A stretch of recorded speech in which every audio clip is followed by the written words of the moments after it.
तो दोस्तों, तो आप सभी का स्वागत है पार्ट 4 में। इस वीडियो के अम्ल, क्षारक एवं लवण के पार्ट 4 में स्वागत है आप सभी का। तो आज हम देखेंगे टॉपिक हम देखेंगे। सबसे पहला जो टॉपिक हमारा होगा वो क्या होगा, जलीय विलयन में अम्ल और क्षारक। यानी कि जलीय विलयन जो होगा उसमें अम्ल अम्ल और क्षारक की अभिक्रिया होगी तो क्या होगी। ठीक है, अम्ल और क्षारक की अभिक्रिया होगी तो क्या होगी। जैसा कि हमें पता है, जल की उपस्थिति में अम्ल जो है वो क्या करता है, H+ आयन उत्पन्न करता है। तो जल की उपस्थिति में अम्ल जो है वो क्या करता है, H+ आयन्स देता है। और जो क्षारक है वो क्या करता है, OH- आयन देता है, OH- आयन देता है। ये क्या करता है, ये क्षारक क्या करता है, OH- आयन देता है।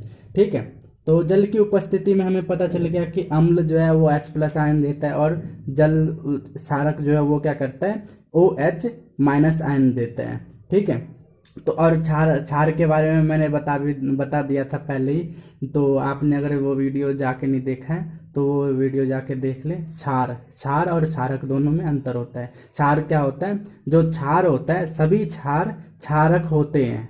सभी क्षार क्या होते हैं, क्षारक होते हैं, परंतु सभी क्षारक क्षार नहीं होते। सभी क्षार जो होते हैं, क्षार क्या होता है, मान लीजिए ये क्या क्षार है। ठीक है, और क्षार में ये क्या क्षार है। ठीक है, सभी क्षार जो होंगे, सभी क्षार जो होंगे वो क्या होंगे, क्षारक होंगे। सभी क्षार जो होंगे वो क्या होंगे, क्षारक होंगे। लेकिन सभी क्षारक क्या होंगे, वो क्षार नहीं होंगे। यानी कि सभी क्षार जो होंगे, ये सभी क्षारक जो होंगे वो क्या होंगे, क्षार नहीं होंगे। ठीक है, जितने भी क्षारक हैं वो क्या होंगे, क्षार नहीं होंगे। समझ में आ गया। ठीक है, तो क्या है, सभी क्षारक जो है वो क्या होंगे, क्षार नहीं होंगे, लेकिन सभी क्षार जो है वो क्या होंगे, क्षारक होंगे। ठीक है, अब आप सभी से एक सवाल मैं पूछता हूँ कि जो जल है, जल में अम्ल को मिलाना चाहिए या फिर अम्ल में जल को मिलाना चाहिए। फिर से सवाल सुन लीजिए, जो जल में अम्ल को मिलाना चाहिए या फिर अम्ल में जल को मिलाना चाहिए। तो इसका जो आंसर है वो क्या है, जल में अम्ल को मिलाना चाहिए। अब जल में बहुत सारे बच्चों ने क्या आंसर दिया होगा, अम्ल जो है उसमें जल को मिलाना चाहिए। तो ऐसा नहीं करना चाहिए। ऐसा इसलिए नहीं करना चाहिए क्योंकि जब अम्ल में हम जल डालेंगे, ठीक है, अम्ल में हम जल डालेंगे तो जो उष्मा जो उससे उत्पन्न होगा, जब अम्ल में हम जल डालेंगे तो उसमें क्या होगा, एक उष्मा उत्पन्न होगा। तो उष्मा उत्पन्न होगा तो क्या होगा, बहुत तेज तेज क्या होगा, उष्मा उत्पन्न होगा। जिससे क्या हो सकता है, जो कांच का गिलास जिसमें होगा, जो जो जिसमें जिसमें अम्ल रखा होगा वो क्या हो सकता है, टूट सकता है। और टूट के क्या हो सकता है, हमारे ऊपर शरीर पे आ सकता है। तो इसीलिए हमें क्या करना चाहिए, हमेशा जल में अम्ल मिलाना चाहिए। अम्ल कैसे बूंद बूंद करके, थोड़ा थोड़ा करके मिलाना चाहिए। पहले क्या करेंगे, जल लेंगे, जल में क्या करेंगे, अम्ल डालेंगे, फिर क्या करेंगे, उसे मिलाएंगे, फिर से अम्ल डालेंगे, फिर से मिलाएंगे, फिर से अम्ल डालेंगे और फिर से मिलाएंगे। ठीक है, इससे क्या होगा, जो हमारा जो जिसमें हमारा जल रखा हुआ है वो क्या हुआ, टूटेगा भी नहीं। और जो है अम्ल जो है वो क्या हो जाएगा, जल के साथ मिक्स भी हो जाएगा, मिल भी जाएगा। ठीक है, तो हमेशा क्या करना चाहिए, हमें अम्ल को जल में मिलाना चाहिए। अम्ल को क्या करना चाहिए, जल में मिलाना चाहिए, ना कि जल को अम्ल में मिलाना चाहिए। ठीक है, जल को अम्ल में नहीं मिलाना है। तो यहाँ पे मैं बता देता हूँ, ये क्या हमारा एक बीकर है, इसमें क्या रखा है, अम्ल रखा हुआ है। एक में अम्ल रखा हुआ है, ठीक है, और एक में क्या रखा हुआ है, जल रखा हुआ है। एक में क्या रखा हुआ है, जल रखा हुआ है। तो हमें क्या करना चाहिए, अम्ल में जल को नहीं मिलाना है। अम्ल में क्या करना है, जल को नहीं मिलाना है। हमें क्या करना है, जल में अम्ल को मिलाना है। क्या करना है, जल में अम्ल को मिलाना है। अम्ल को मिलाना। ठीक है, ये चीज़ क्या सही है। ठीक है, ये हमें नहीं करना, ये ऐसे करना है। ये क्या जल है, जल में क्या करना है, हमें अम्ल को मिलाना है। ठीक है, समझ गए। यहाँ पे एक क्वेश्चन और आता है कि अम्ल और जो क्षार है, अम्ल और जो क्षार है उसमें समानताएं क्या है। अम्ल और क्षारक में समानता क्या है, समानता क्या आप बता सकते हैं अम्ल और क्षारक में समानता क्या है। तो चलिए मैं बताता हूँ, अम्ल और क्षारक में क्या समानता है। अम्ल जो है जब जब कभी भी हम अम्ल और क्षारक को जल में मिलाते हैं, जब कभी भी हम क्या करते हैं अम्ल और क्षारक को जल में मिलाते हैं, तो ये क्या हो जाता है, तनुकृत हो जाता है। ये क्या हो जाता है, तनुकृत हो जाता है। तनुकृत का मतलब क्या होता है, जल में अम्ल की मात्रा क्या हो जाती है, धीरे धीरे कम होते जाते। जैसे जैसे हम जल बढ़ाते जाएंगे तो अम्ल की मात्रा क्या होती जाएगी, कम होती जाएगी। तो वो क्या हो जाता है, तनुकृत हो जाता है। ठीक है, तो जल में मिलने पर आयन की जो सांद्रता होती है वो क्या हो जाती है, चाहे वो अम्ल हो चाहे वो क्षार हो, दोनों की सांद्रता क्या हो जाती है, वो जल में मिलने पर क्या होता है, आयन की सांद्रता H3O+। ठीक है, ये क्या हो जाती है, H3O+ अम्ल की हो जाती है, और OH- जो है वो किसकी हो जाती है, क्षारक की हो जाती है। समझ में आ गया। ठीक है, प्रति इकाई आयतन की कमी होती है। जैसे जैसे हम जल को बढ़ाते जाते हैं, जैसे जैसे हम जल बढ़ाते जाते हैं, वैसे वैसे क्या हो जाता है, आयन की जो आयतन की जो है कमी वो क्या होती जाती है, प्रति इकाई कम होती जाती है। ठीक है, समझ गए आप। ठीक है, चलिए अब हमारा अगला टॉपिक क्या है, प्रबलता। प्रबलता किसकी, अम्ल और क्षारक की। अम्ल और क्षारक की प्रबलता हम मेजर कैसे करेंगे, हम कैसे मेजर करेंगे, पीएच स्केल की मदद से। किसकी मदद से हम मेजर करेंगे, इसे मापेंगे किसकी मदद से, हम पीएच स्केल की मदद से। अब हम देखते हैं कि आखिर पीएच स्केल होता क्या है, आखिर पीएच स्केल होता क्या है। यह क्या होता है, यह क्या होता है, किसी भी विलयन में उपस्थित H+ आयन की सांद्रता को ज्ञात करता है। ठीक है, किसी भी विलयन में, चाहे वो कोई कैसा भी विलयन हो, उसमें क्या करता है, H+ आयन की सांद्रता, यानी कि उसमें H+ आयन कितने हैं ये बताता है। ठीक है, जिसे हम क्या कहते हैं, पीएच स्केल कहते हैं, पीएच स्केल कहते हैं। समझ में आ गया। ठीक है, तो चलिए अब हम समझते हैं कि प्रबल अम्ल और प्रबल क्षार हम कैसे पता करेंगे कि प्रबल अम्ल पीएच स्केल पर, कि प्रबल अम्ल किस साइड होता है और प्रबल क्षार किस साइड होता है। तो मैं बताता हूँ कि जब हम 7 पर होते हैं, जब हम 7 पर होते हैं, किस में, पीएच स्केल में जब हम 7 यूनिट पे होते हैं, तो हमारा जो है वो क्या होता है, ये ना ही अम्लीय होता है ना ही क्षारकीय होता है, ना ही अम्लीय होता है ना ही क्षारकीय होता है। ये क्या होता है, उदासीन होता है। और उदासीन का जो एग्जाम्पल है वो क्या है, H2O। जो हमारा जल है वो क्या होता है, उदासीन होता है। जो हमारा जल है वो क्या होता है, उदासीन होता है। तो कोई भी अगर आपसे पूछेगा कि जल का पीएच मान कितना होता है, तो आप सीधा सीधा क्या बता सकते हैं, 7 होता है। जल का पीएच मान कितना होता है, 7 होता है। तो हम देखते हैं कि क्षारकीय हम कैसे पता करें कि इधर इस साइड में क्षारकीय है, किस साइड में अम्लीय है। तो हम जो पीएच स्केल है उसके जब हम दाएं तरफ जाएंगे, जब हम क्या करेंगे, दाएं तरफ जाएंगे, 7 से हम जब दाएं तरफ जाएंगे तो इसका जो है क्या है, क्षारकीय जो प्रकृति है, क्षारकीय जो प्रकृति है, यानी कि उसमें जो क्षारकीय जो प्रकृति होगी वो क्या हो जाएगी, ज्यादा होती जाएगी। क्षारकीय विशेषता जो है वो क्या होती जाएगी, ज्यादा होती जाएगी। तो जैसे ही हम 8, 9, 10, 11, 12, 13 और जब 14 तक हम पहुंच जाएंगे, 14 पर जो भी आपके यौगिक होते हैं, जितने भी यौगिक होते हैं वो क्या होते हैं, अधिक क्षारकीय होते हैं, सबसे प्रबल क्षारक होते हैं, हम क्या कह सकते हैं, सबसे ज्यादा प्रबल क्षारक होते हैं। और जैसे ही वो क्या करते हैं 14 से बाएं तरफ आने लगते हैं, जैसे 13 हो गया, 12 हो गया, 10 हो गया, 11 हो गया, इस तरफ आते हैं तो ये क्या करते हैं, अपनी क्षारकीय प्रवृत्ति को क्या करते हैं, प्रकृति को क्या करते हैं, धीरे धीरे कम करते जाते हैं। ठीक है। और जैसे बाएं 7 से बाएं तरफ और बाएं तरफ की ओर आएंगे तो ये क्या कर देंगे, सीधा सीधा क्या कर देंगे, अम्लीय प्रवृत्ति में चेंज हो जाएंगे, अम्लीय प्रवृत्ति में बदलते जाते हैं। जैसे मान लीजिए यहाँ पे कोई यौगिक है तो उसकी प्रवृत्ति क्या होगी, अम्लीय होगी, लेकिन वो क्या होगा, दुर्बल अम्ल होगा, वो क्या होगा, दुर्बल अम्ल होगा। लेकिन वही यहाँ पे मान लीजिए कोई अम्ल है, ठीक है, यहाँ पे मान लीजिए कोई अम्ल है, उसकी प्रवृत्ति क्या होगी, अम्लीय। एक तो प्रवृत्ति उसकी क्या होगी, अम्लीय होगी, और दूसरी बात वो क्या होगी, यहाँ पर जो अम्ल है उससे ज्यादा प्रबल होगा, यहाँ पर जो अम्ल है उससे क्या होगा, ज्यादा प्रबल होगा यहाँ पर जो अम्ल है। ठीक है।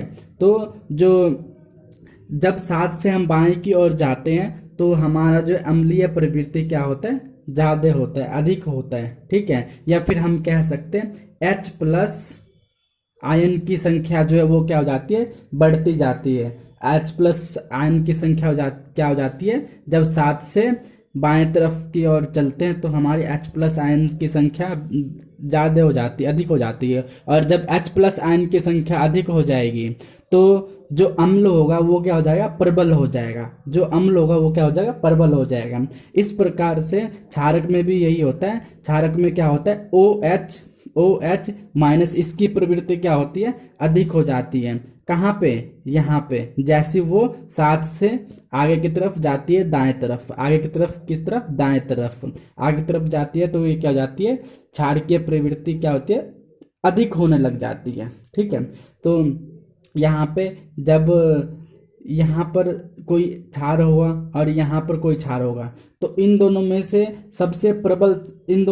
जो प्रबल क्षार होगा वो कौन सा होगा, बताइए आप, वो कौन सा होगा, तो कौन सा होगा, ये वाला होगा। कौन सा होगा, यहाँ पर जो क्षारक होगा वो क्या होगा, अधिक प्रबल होगा। ठीक है, समझ में आ गया आपको।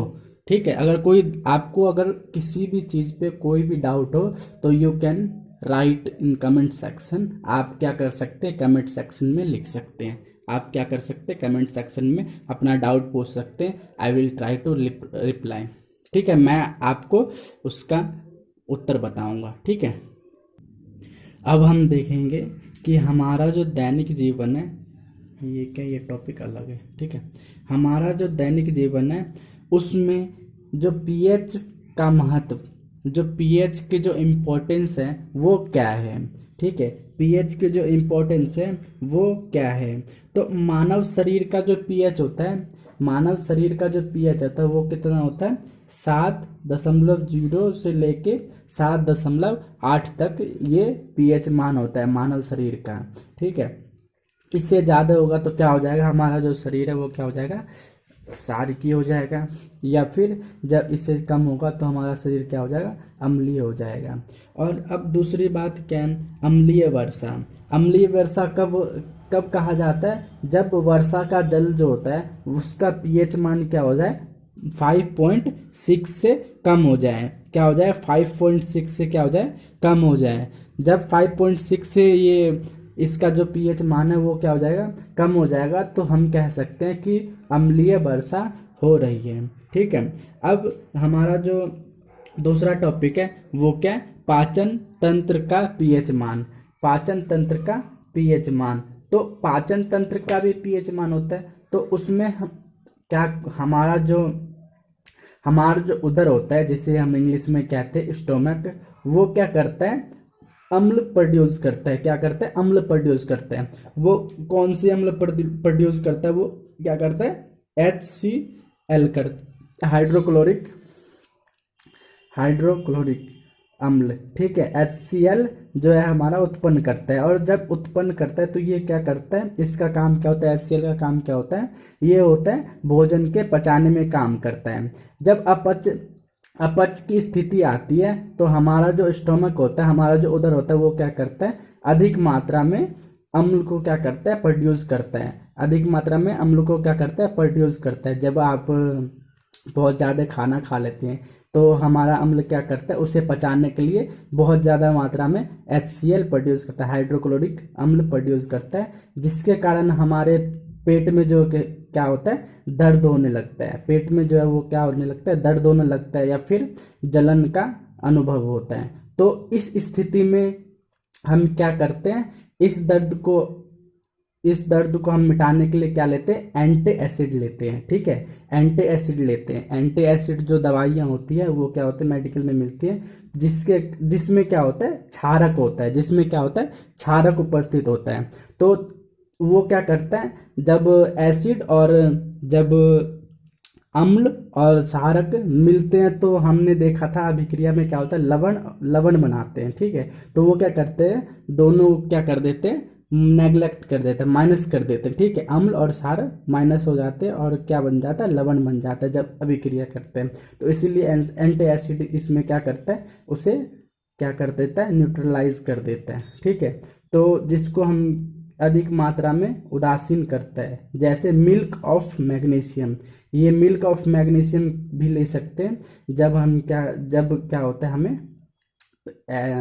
हमारे जो पेट में क्या है, दर्द होने लगता है या फिर हमारे जो पेट में जलन होने लगता है, तो हम क्या कर सकते हैं, मिल्क ऑफ मैग्नीशियम या फिर एंटी एसिड का इस्तेमाल कर सकते हैं। अब दूसरी बात आ गई कि दंत क्षय। दंत क्षय क्या होता है, तो दंत क्षय जब होता है जब हमारा जो मुंह का जो है पीएच मान, मुंह जो होता है उसका जो पीएच मान होता है वो क्या हो जाता है, 5.5 से क्या हो जाता है, कम हो जाता है।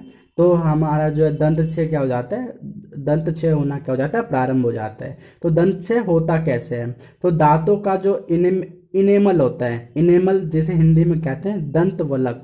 ठीक है, दंत वलक जिसके जो ऊपर का हिस्सा होता है वो होता है। ठीक है, तो उसमें क्या होता है, वो क्या होता है, कैल्शियम फॉस्फेट का बना होता है। जो क्या होता है, कैल्शियम फॉस्फेट का बना होता है, जो शरीर का, हमारा जो शरीर है उसका जो है क्या है, सबसे कठोर भाग है, सबसे कठोर भाग है। तो यह जल में ये क्या होता है, जल में जो है वो क्या होता है, घुलनशील नहीं होता है। लेकिन जब मुंह का पीएच मान 5.5 से कम होता है तो ये क्या हो जाता है, संक्षारित हो जाता है। संक्षारित तो आपको पता ही होगा, संक्षारित क्या होता है। तो ऊपर का जो परत होता है वो क्या हो जाता है, हमारे ऊपर का जो परत होता है वो क्या हो जाता है, धीरे धीरे खराब होने लगता है, धीरे धीरे खराब होने लगता है। तो इसमें हम क्या करते हैं, क्षारकीय दंत मंजन, इसे हम सही करने के लिए क्या करते हैं, क्षारकीय दंत मंजन का उपयोग करते हैं, जिसमें क्या होता है, अम्ल की अधिक मात्रा को क्या कर देता है, वो क्या कर देता है, उदासीन कर देता है। तो जो हम दंत मंजन, जो हम टूथपेस्ट जो हम यूज़ करते हैं उसमें क्या होता है, क्षारकीय होता है, वो क्या होता है, क्षारकीय होता है, जिससे क्या हो जाता है, अम्ल और क्षारक मिलके क्या हो जाता है, लवण बना देता है। तो हमारा जो मुंह का वो दंत क्षय जो होता है वो क्या हो जाता है, बंद हो जाता है। ठीक है, अब तीसरी चीज हम क्या आते हैं, रसायनों से आत्मरक्षक। रसायनों से आत्मरक्षक, किसके रसायनों से आत्मरक्षक, पशुओं और पौधों के द्वारा जो उत्पन्न रसायन होते हैं उससे आत्मरक्षक। ठीक है, पशुओं और पौधों के द्वारा जो रसायन उत्पन्न होते हैं उससे आत्मरक्षक। जैसे कि मधुमक्खी का डंक होता है, मधुमक्खी का डंक एक अम्ल छोड़ता है, जिसके कारण हमें क्या होता है, दर्द होता है। जब भी आपको कोई मधुमक्खी काटती है तो जो हमारा जहाँ पे भी काटती है वो क्या कर देती है, एकदम फुला देती है। तो हमें क्या होता है, जलन सा अनुभव होता है। तो फटाफट जाके हम क्या करते हैं, डंक मारे गए अंग पे, डंक जहाँ पे हमें डंक मारता है, मान लीजिए हमें हाथ में क्या कर लिया, डंक मार लिया, तो हम क्या करेंगे, फटाफट जाके उस पर क्या कर लेंगे, बेकिंग सोडा लगा देंगे। और बेकिंग सोडा लगाते क्या हो जाएगा, आराम हो जाएगा। तो बेकिंग सोडा हम क्यों लगाएंगे, क्योंकि ये क्या क्षार है। तो जब हमें काटा, जब मधुमक्खी ने हमें काटा तो उसने क्या करा, एसिड छोड़ा हमारे शरीर में। ठीक है, जब उसने काटा तो हमारे शरीर में एसिड छोड़ा है, और जब हमने बेकिंग सोडा लगाया तो ये क्या हो गया, क्षार हो गया। तो जब एसिड और क्षार, जब अम्ल और क्षार मिला तो क्या बना दिया, लवण बना दिया। तो इसका असर जो था वो क्या हो गया, कम हो गया। ठीक है, जिसके कारण हमें जो है दर्द वो क्या हो जाता है, आराम हो जाता है। अब हम देखेंगे पौधे के बारे में। पौधे के बारे में क्या है, नेटल। नेटल के डंक वाले वाले बाल मैशनोइक मैशनोइक अम्ल छोड़ता है। यानी कि जो नेटल एक पौधा होता है वो क्या करता है, जो नेटल क्या होता है, एक नेटल क्या होता है, पौधा होता है, ठीक है। वो क्या करता है, एक डंक छोड़ता है। डंक छोड़ने में क्या होता है, वो मैशनोइक अम्ल छोड़ता है, मैशनोइक अम्ल छोड़ता है, जिसके कारण क्या हो जाता है, जलने वाले दर्द का अनुभव होता है। जैसे कि हमें लगता है कि आग लगा दी है, वैसा हमें क्या होता है, महसूस होता है। तो इसका इलाज डंक वाले स्थान पर डॉग पौधे की पत्ती रगड़ कर करते हैं। तो जहाँ पे हमें काटता है वो कीड़ा कीड़ा होता है, ये नेटल, ठीक है। तो जहाँ पे हमें ये काटता है उसी के आसपास में जो है ये डॉग का जो पौधा होता है वो क्या होता है, उसी के आसपास में हमें मिलता है। तो ये क्या था हमारा दैनिक जीवन में जो पीएच का महत्व वो था, इसके बारे में था। तो अगले वीडियो में हम किसके बारे में पढ़ेंगे, हम पढ़ेंगे आपका बेकिंग सोडा के बारे में पढ़ेंगे, ठीक है। हम किसके बारे में पढ़ेंगे, साधारण नमक से रसायन कैसे बनाते हैं, ठीक है। साधारण नमक से रसायन कैसे बनाते हैं। सो हमारा जो अगला वीडियो होगा वो क्या होगा,